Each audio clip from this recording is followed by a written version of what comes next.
Guys, welcome back to Stories from Dead People. Sorry I haven't posted in 2 days, but it's okay. It's only 2 days. But today, this is Childhood Forest. Alright, let's begin it. I was 8 years old. I lived in a farmhouse on the eastern west of Canada.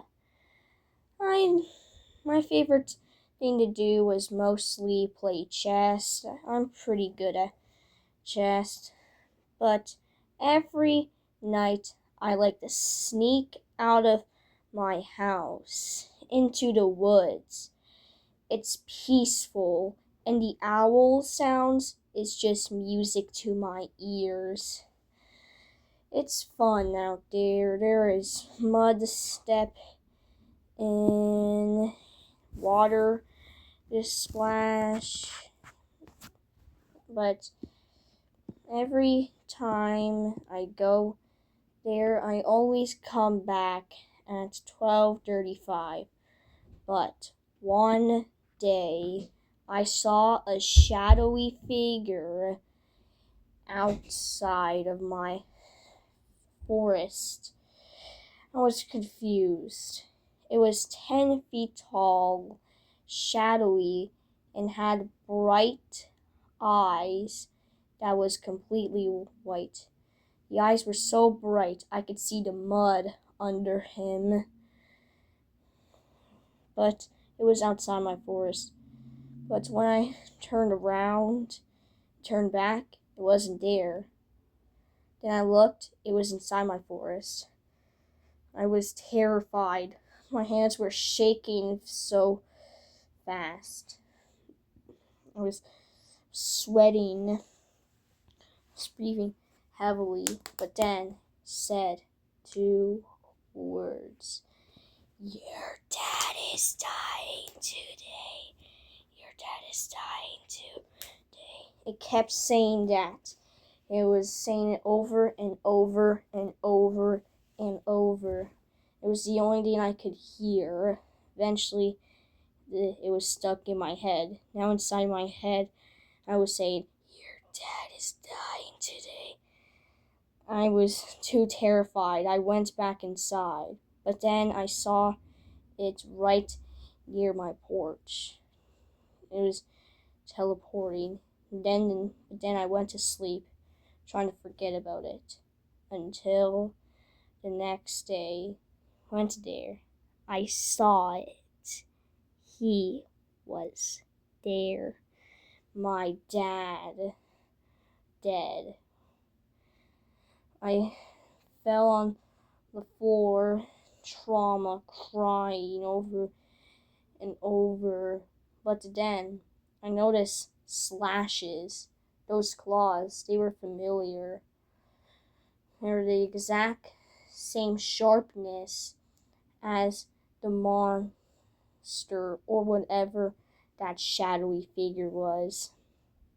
I knew this was going straight to the police work. So I walked towards the police station, and then I put it down a piece of paper, drawed what it looked like. Police said, unknown. And I just said, and what do you mean? And the police stopped. He said, no. The name of that entity is unknown. Unknown? Why is his name unknown? He's the reason many people die. Well, in what? What house do you live in? A farmhouse down the eastern. Well, every night someone dies in there. You told me that your dad died there. Yes, looks like he was next. What is this? He stalks his victims. Oh, I was too terrified. I just went out of the door. The police said, "Hey kid, where are you going?" But I slammed the door. I was so scared. that I just went back home. 20 years later. I'm now 28 years old, going camping with my friend in some woods. I don't know which woods was it, but I passed a sign. But it turns out this forest was the forest that I spent at my childhood. Eastern Forest of Canada. I just parked, got out of my car, got my equipment, and then I went to the deeps of the forest with my friend and a shotgun for hunting. I set up the first tent. It looked amazing. And then I set up the second tent. It also looked amazing, but a little bit better than the first tent. I was so satisfied with it. It was just perfect. But later that night, I was sleeping in my tent. Then I heard bushes move. We haven't set up a campfire, but I just ignored it, probably thinking it was just some animal because this is a wild forest. But then the next day when I woke up, I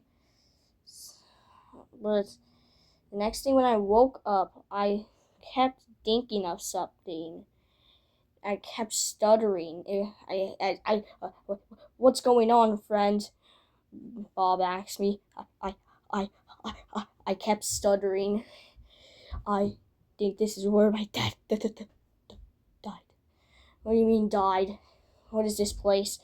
What did you go to?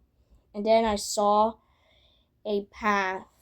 It was a map, but it said Western Canada Forest. I froze. I didn't just went to the deeps. I went into the forest. My dad had died. And oh my God, what? I kept stuttering. This is the forest that my dad died. What's going on? Bob kept wondering what was going on. I just pointed my hand at him, all 5 fingers up, saying, "Give me a sec. Let's set up a campfire." Like, okay. But I wasn't going to set up a campfire. I was planning to set up a campfire for rescue to come. I was terrified. And then I looked for equipment. I found logs that were falling after my friend cut down trees. Then we made a campfire. Grabbed some marshmallows, roasted them. Then my friend said, "Alright, I'm just gonna go find some meat." It's like, okay. I went with him, picked up my shotgun, said, "I'll come with you." Okay. I was not gonna come just to help him kill the animals for meat to eat. I was gonna make sure that shadowy figure called the Unknown pays for what it done. Then I saw it. It was staring directly at me. It said, "Your friend is gonna die right now." I froze, and immediately I shotted my gun at him. "You tried to kill me." I didn't want to run. I just wanted to kill whatever this unknown thing was. So I kept shooting at it until I ran out of ammo fast.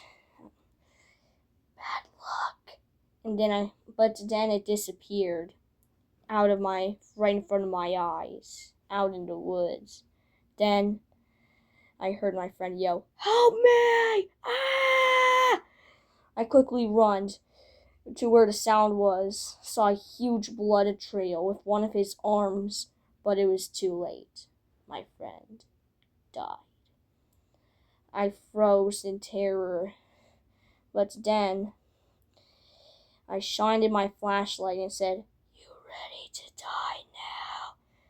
I immediately ran, but it kept teleporting right in front of me. I didn't want to die, but then it said, "Fine, I'll give you a chance." I didn't know what that means, but I felt it did.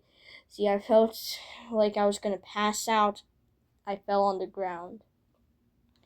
I woke up in a shed, and I was covered in bandages, wrapped up like a mummy or something. I could still move. Quickly opened my door, and I saw a ritual outside, and a text written in blood saying, "Sacrifice." As soon as I read it, I heard, "Sacrifice, sacrifice, sacrifice."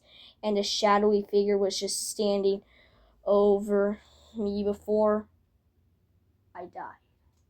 Except I didn't.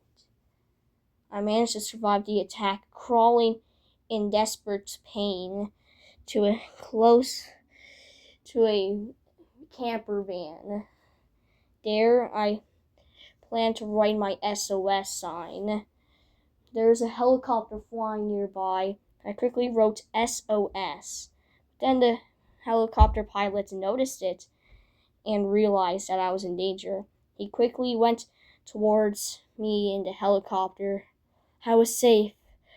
I heard applause in my head, but I was celebrating too early. Later that night, I woke up to the shadowy figure standing right in front of me. I was in my bed. I was terrified. I didn't want to die today, but it said, "I know where everyone lives." I was too terrified. I didn't want to accept my death, but I had to. It killed me. And then my other friend went over and saw my dead body in my bed. He screamed, "Oh my God, he's dead, oh my God," before running away. The end. I hope you enjoyed it. And our next episode, The Cursed Basement, see you in that. Bye.